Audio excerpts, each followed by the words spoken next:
नमस्कार दोस्तों, स्वागत है आपका हमारे चैनल पर फिर से एक बार नई कहानी के साथ। तो चलिए बिना समय गवाए कहानी को शुरू करते हैं। विवाह के बाद मायके आने पर जब भी सलवार सूट पहनने की चाहत प्रकट की तो माँ ने साफ मना कर दिया। कहा, जब ससुराल में पसंद नहीं करते तो कोई ज़रूरत नहीं है यहाँ भी पहनने की। और हाँ, तुम्हारे पापा को भी पसंद नहीं है अब तुम्हारा सलवार सूट पहनना। शादी के बाद बेटियाँ साड़ी में ही अच्छी लगती हैं। मन मारकर साड़ी ही पहनने लगी। कुछ समय बाद भाई की शादी हुई। मैंने देखा भाभी अपने साथ लाए कपड़ों में सलवार सूट भी लाई थी। अच्छा लगा। चलो, उसकी माँ ने उसकी इच्छा को मान दिया। हमारी तो मन की मन में ही रह गई।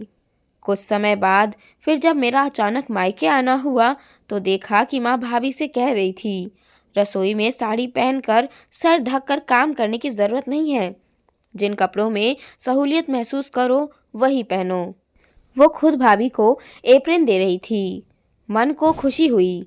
फिर मैं अकेले में माँ से बोली, तुम अपनी बहू को तो सूट पहनने देती हो और बेटी को मना करती हो। माँ समझाते हुए बोली, वो बहू है हमारी, उसके मन का ख्याल रखना हमारा फ़र्ज़ है।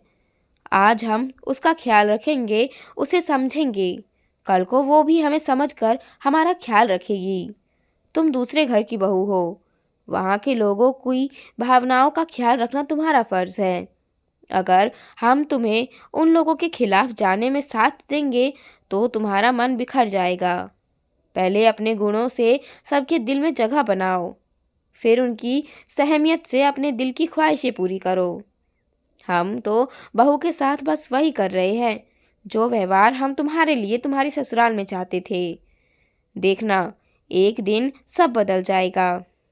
लंबे समय बाद आज जब बीती बातों को याद करने लगी तो पाया कि माँ सच कहती थी, सदैव प्रसन्न रहिए।